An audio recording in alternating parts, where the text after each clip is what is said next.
I was wondering what, like, because you talk about this in your special, and I know Paul too. You with your dad dying at a young age, you'd think a lot about mortality, and I'm wondering, like, I myself think, what do I want to do before I die? Like, not in some like big, amazing gesture, but like, is there something I want to Skydiving or make? something? Yeah, no, nothing like that. I feel like I'd like to make something Uh, that might last, like a book, a novel, a uh, story, like the stuff you guys make in a way. Yeah.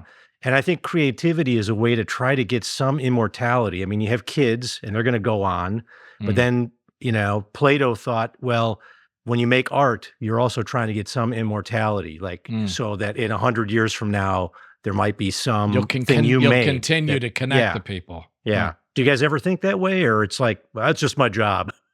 I don't. I think in relation to, I want people to watch the specials that I make in 10 years, 20 years. I don't think it's realistic that they would watch the stuff I'm making in 50 or 100 years. I feel like that's where the AI of it all comes in, and you just go, we're headed towards some really bizarre spaces. That's true.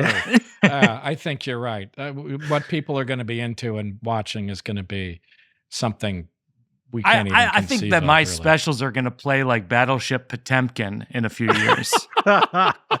In just a few years, maybe 10 or 15 years. About 5 years. About 5 years. It'll be like the silent era. Wow, look at this. Wow. They're hot, This is they're really hot how and they edgy did this? now, but just wait. It's going to be Eisenstein in very about funny. 15 minutes. That's very funny. But my students who are like in their 19, 20, it's weird. They are going back and getting culture from the 70s and It's the true. 60s Yeah. and the 50s, and It's true. they're into it. And certainly I do that too. I mean, I watch Chaplin. My wife Jenny and I Mhm. watch Chaplin with regularity. Do you? And we find it to be worlds ahead of It's almost extraordinary. any comedy that's been made since then. Yeah, I have that about W.C. Fields. Do you ever Yeah. watch much W.C. Oh, Fields? yeah. Who I will be in tears watching W.C. Fields. Yeah. And more so, I always loved it when I was a kid. Since I was a kid, I've loved him. But now I'm just like, he is so funny in every possible way. That's a good thing to still be looking at that stuff. Does your kid watch that stuff? Yeah. Yeah. Sometimes Una will watch Chaplin with us and she'll like it. I mean, the funny thing about, you watch something like Chaplin, you go like, well, this person was worlds ahead of his peers to this day. But then you go look at his history. It's like, the guy moved to America and joined the circus when he was like 15 years old. I mean, Yeah. it's All not of them. advisable. Yes, all of those people were It's doing not the same career advice No. that I would pass on to others. stuff. No, it was roughshod. I mean, I remember reading about Laurel and Hardy, and the two of those guys, before they even started making movies together, and together they made like 350 movies or something Yeah. like that. Separately, the two of them had already made like 200 movies apiece or something. Like, it's crazy. It was like porn for those guys. They were just Yes. cranking out like Yeah. movies. It's just crazy how many things those guys did. It's amazing. Yeah. It's inconceivable, actually, when you think about it now. I'm like exhausted after 7 years of doing a TV show. Forget it. Like, 12 episodes of a TV my gosh, show. yeah. Like, forget it. These guys Oh, were what- just, they had nothing else. And I then, mean, by like the you way, say, Chan- they were starting when they were 12 and stuff. I And mean, then they were Chaplin little got kids. spat out by Hollywood for something he wasn't even really guilty of. And Yeah. he Right. had to move Yeah. move out of the country. Yeah. No, and W.C. Fields too. It's like, we know him as he's old and he's drunk and he's cranky and all this stuff.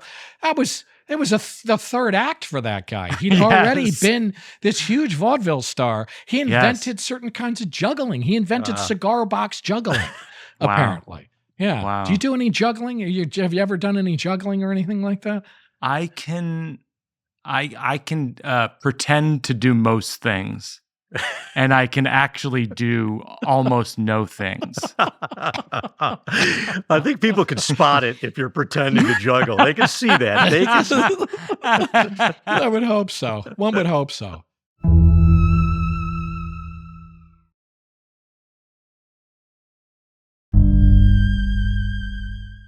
Mike, I want to ask you one last thing before we let Please. you go, and it goes back to diet and things like that. And I'm just curious. You talk about pizza a lot, and I'm told by our mutual friend Seth Barish that you're genuinely kind of obsessed with it.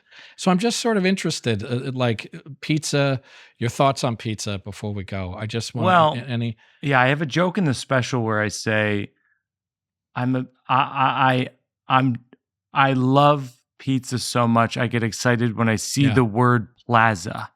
Because the word close. pizza itself is exciting. It has pizza in it. Each of the Yes. Z's is 2 slices. The A is a slice. 5 slices in one word, which is a rarely used literary device I call onomatopoeia. And so, but the truth is, when I try to analyze this, it's like it's childhood. It's like my folks.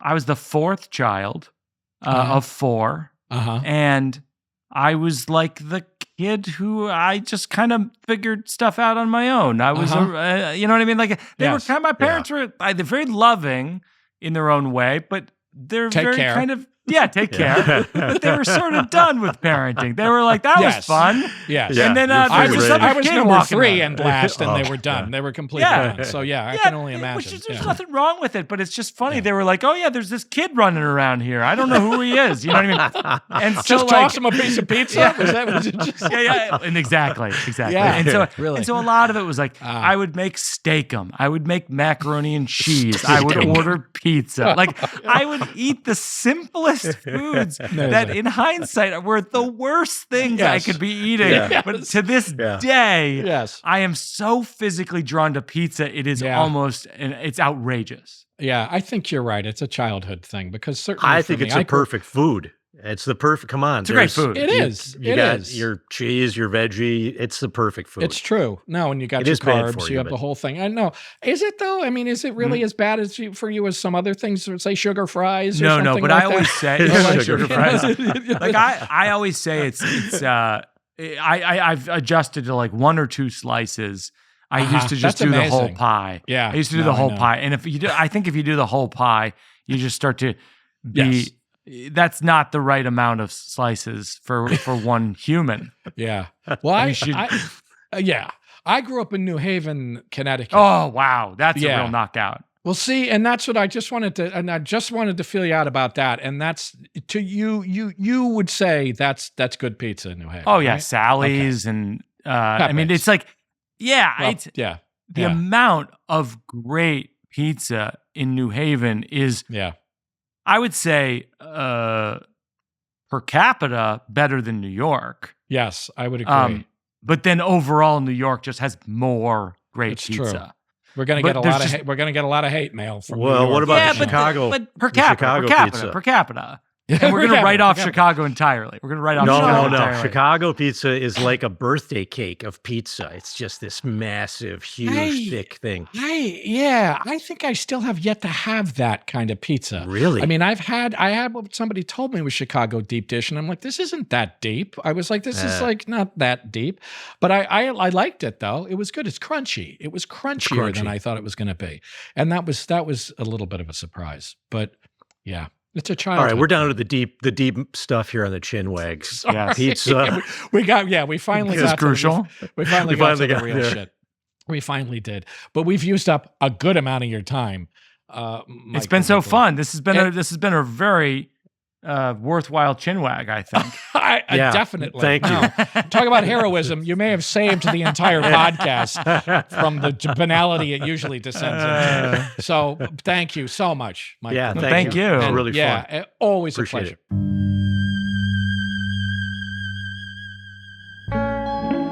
Chinwag is a production of Treefort Media and Touchy Feely Films, hosted and executive produced by Paul Giamatti and Stephen Asma.